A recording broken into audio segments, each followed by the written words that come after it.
आज हमारा टेंस का पार्ट 5 चलेगा। पार्ट 5 है सिंपल पास्ट टेंस या पास्ट इंडेफिनिट टेंस। इसको हिंदी में बोलते हैं साधारण भूतकाल। क्या बोलते हैं? साधारण भूतकाल। टेंस के 4 पार्ट कंप्लीट हो गए हैं। Present indefinite tense, present continuous tense, present perfect tense, present perfect continuous tense. ये 4 टेंस के 4 पार्ट कंप्लीट हो गए हैं। आप उन वीडियो को अच्छी तरह से देख लीजिए। आज हमारा चलेगा पार्ट 5 पास्ट इंडेफिनिट टेंस। इसको हम सिंपल पास्ट टेंस भी बोल सकते हैं। इसका मतलब होता है साधारण भूतकाल। पास्ट टेंस मैंने आपको पहली वाली वीडियो में बता दी थी। पास्ट टेंस किसको बोलेंगे? भूतकाल को। भूतकाल किसको बोलेंगे? जो बीत चुका। क्या? जो बीत चुका। वे कल क्रिकेट खेले थे तो कौन सा टेंस हो गया? पास्ट टेंस यानी भूतकाल। पीछे वाली बातें को याद कर रहा है।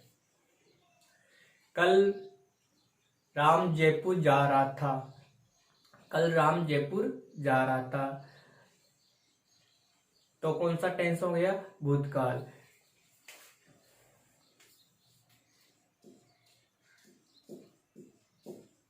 ऐसे कार्य जो भूतकाल में पूर्ण अथवा संपन्न हुए। ऐसे कार्य जो भूतकाल में पूर्ण अथवा संपन्न हुए वो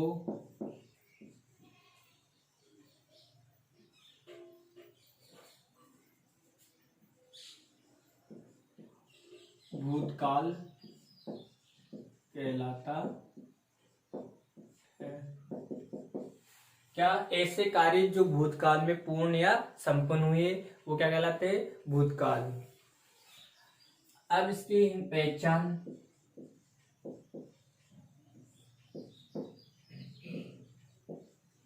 हिंदी वाक्यों के अंत में था, ती थी, ते थे या ये आदि शब्द आते हैं।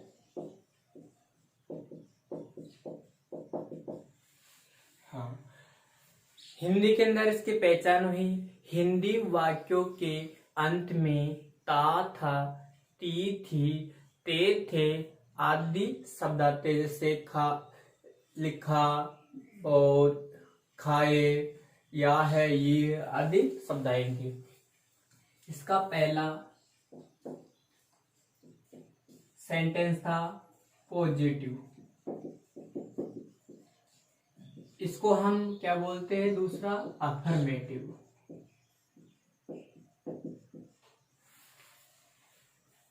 पहला सेंटेंस कौन सा है?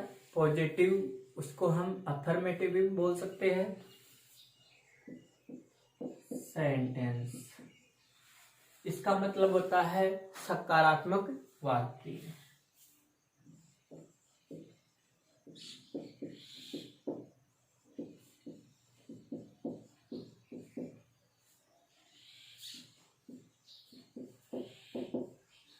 इसका फॉर्मूला होता है सब्जेक्ट प्लस वर्ब की second form plus object plus other word.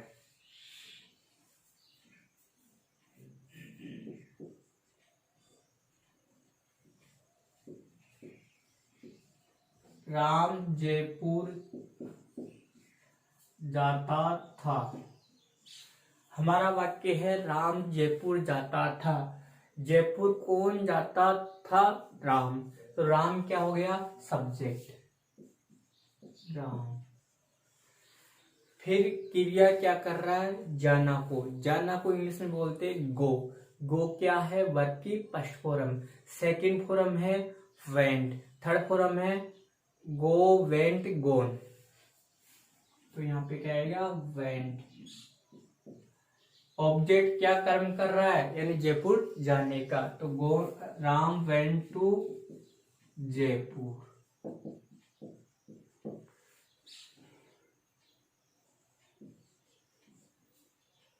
हम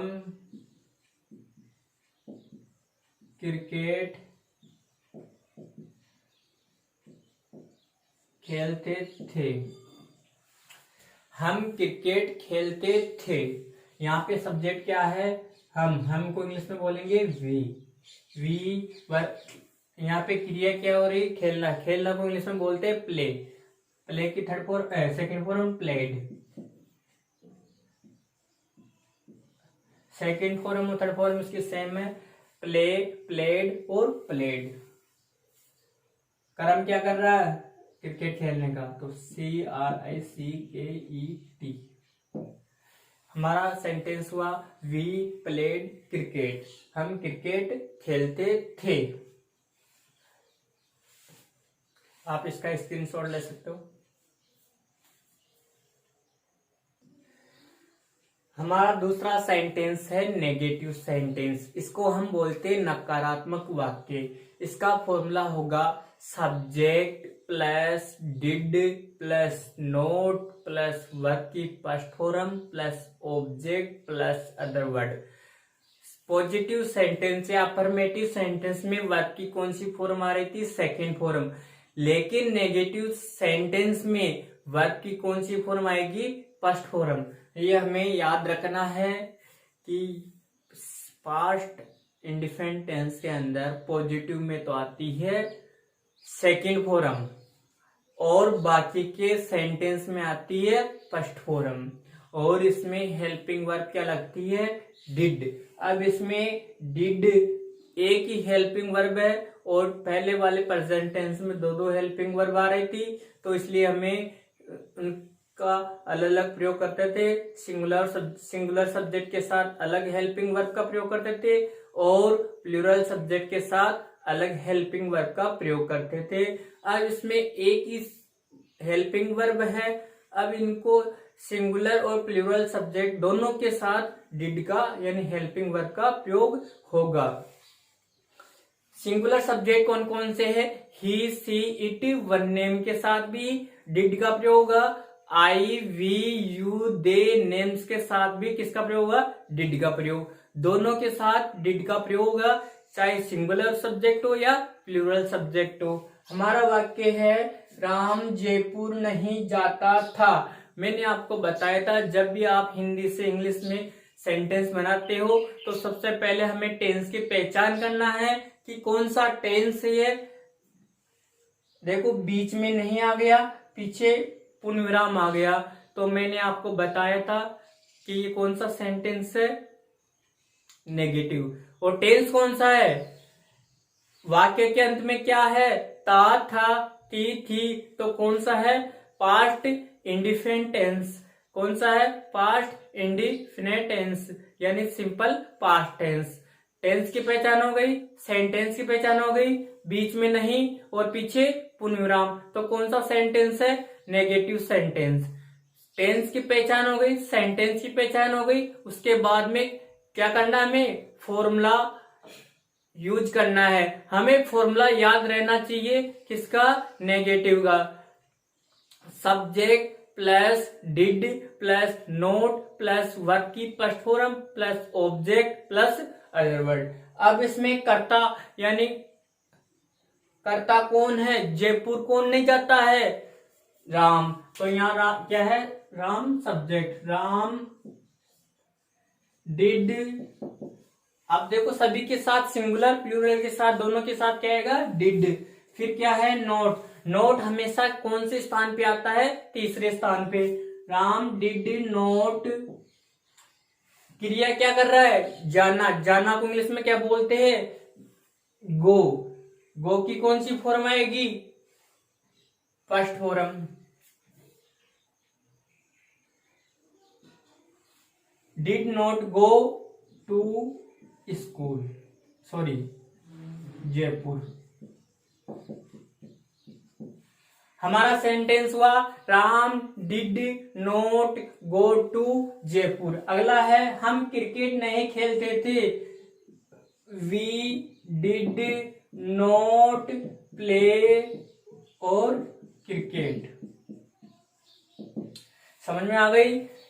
क्या नोट कौन से स्थान पे आता है? हमेशा तीसरे स्थान पे। और इसमें हेल्पिंग वर्ब क्या आएगी? डिड। और बाकी पूरा सेम है। और अफर्मेटिव में कौन सी फॉर्म आ रही थी? वर्ब की सेकंड फॉर्म आ रही थी। लेकिन हमें नेगेटिव में कौन सी फॉर्म आएगी? First form. ये विशेष कर ध्यान रखना है, हमें जल्दीबाजी नहीं करनी है कि अफर्मेटिव में तो कौन सी आती है? Second form. और नेगेटिव में कौन सी आती है? First form.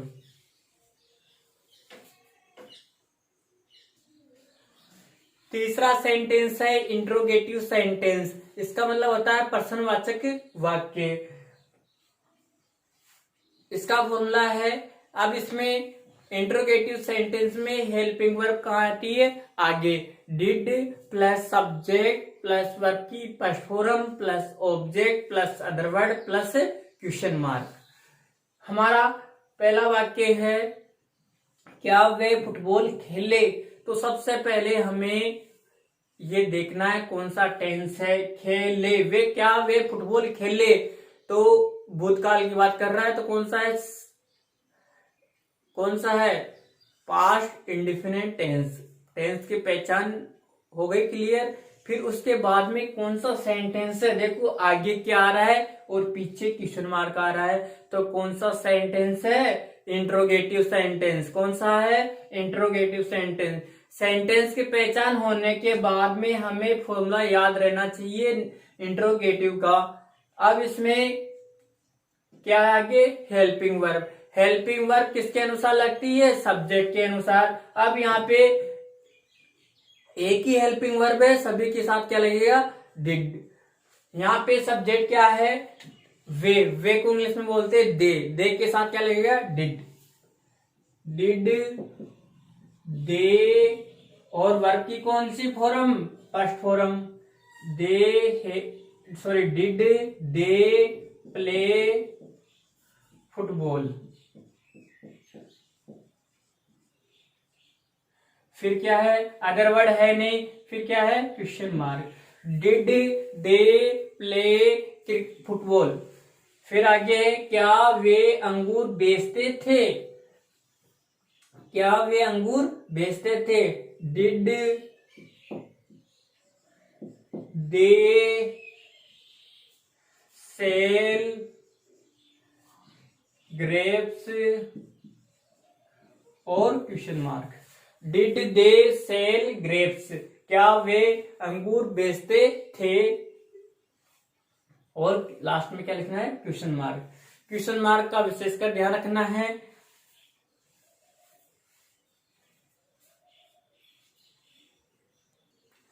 अगला सेंटेंस है फोर्थ, इंट्रोनेगेटिव सेंटेंस। कौन सा है? इंट्रोनेगेटिव सेंटेंस, यानी पर्सन पूछ रहा है, किस में पूछ रहा है? नेगेटिव के अंदर। इसका फॉर्मूला है did plus subject plus not plus verb की first form plus object plus other word plus question mark. Not कौन से स्थान पे? तीसरे स्थान पे। हमारा वाक्य है क्या वे फुटबॉल नहीं खेलते थे? सबसे पहले कौन सा टेंस है ये? Past indefinite tense. था ते थे, इसमें क्या आ रहा है? ते थे, तो कौन सा टेंस है? Simple past tense. उसके बाद में सेंटेंस देखो, आगे क्या, बीच में नहीं और पीछे क्वेश्चन मार्क। ये तीन चीज आ जाए तो कौन सा सेंटेंस है? इंट्रोनेगेटिव सेंटेंस। उसके बाद में हमें फॉर्मूला याद रहना चाहिए, क्या है? Did plus subject plus not plus verb की first form plus object plus other word plus question mark. क्या वे फुटबॉल नहीं खेलते थे? Did they not play football? और क्वेश्चन मार्क। हमारा सेंटेंस डिड क्या है? Helping verb. दे क्या है यहाँ पे? सब्जेक्ट। और नॉट कौन से स्थान पे? तीसरे स्थान पे। वर्ब की कौन सी फॉर्म आएगी? First form. फिर ये फुटबॉल क्या है? Object. Did they not play football और क्वेश्चन मार्क। अगला है क्या वह अंगूर नहीं बेचती थी? देखो आगे क्या, बीच में नहीं, पीछे क्वेश्चन मार्क। डिड पहला अक्षर कैपिटल लेटर में लिखना है। डिड, फिर सब्जेक्ट क्या है यहाँ पे? अब यहाँ पे वह का मतलब से भी होता है और ही भी होता है। अब यहाँ पे लड़की या लड़का, यानी कौन है? बेचती थी, यानी बेचता था तो लड़का, बेचती थी लड़की, तो क्या बोलते हैं? सी। क्या बोलते हैं? She. Did she not sell grapes और क्वेश्चन मार्क। हमारा सेंटेंस हुआ did she not sell grapes question mark. ये हमारा चौथा सेंटेंस कंप्लीट हो गया है। फिफ्थ सेंटेंस है हमारा WH सेंटेंस। पांचवा सेंटेंस कौन सा है? WH sentence. WH सेंटेंस कैसे बोलते, किसको बोलते हैं? यानी जो भी वाक्य WH से स्टार्ट होते हैं, यानी उसको बोलते हैं WH फैमिली। इसका फॉर्मूला है WH plus did plus subject plus verb की first form plus object plus other word plus question mark. अब हमें टेंस की पहचान, यानी ते थे, यानी वाक्य के अंत में क्या आ रहा है? ते थे। कौन सा टेंस है? Past indefinite tense. उसके बाद में सेंटेंस। अब देखो बीच आगे क्या भी नहीं है। अब बीच में कब, क्यों, कैसे और कहां आ जाए तो कौन सा, और पीछे क्या जाए? Question mark. दो चीज याद रखनी है। बीच में कब, क्यों, कैसे, कहां और पीछे क्वेश्चन मार्क आ जाए तो कौन सा सेंटेंस है? वो WH सेंटेंस। फिर उसके बाद में फॉर्मूला याद रहना चाहिए हमको। अब इसमें WH कब को इंग्लिश में क्या बोलते हैं? व्हेन। क्या बोलते हैं? व्हेन। क्या बोलते हैं? व्हेन। फिर हेल्पिंग वर्ब है इसमें डिड। When, did. फिर यहाँ पे सब्जेक्ट क्या है? राम। यहाँ पे व्यक्ति का नाम है तो इसलिए पहला अक्षर किस में लिखेंगे? कैपिटल में, और बाकी के स्मॉल में। और यहाँ पे जहां से भी हम सेंटेंस स्टार्ट करते हैं तो उसको भी हम पहला लेटर किस में लिखते हैं? कैपिटल लेटर में। व्हेन डिड राम सब्जेक्ट हो गया। फिर क्रिया क्या कर रहा है? बेचना। बेचना को इंग्लिश में बोलते हैं सेल। सेल। ऑब्जेक्ट क्या कर रहा है? क्या कर्म कर रहा है? Sell mangoes.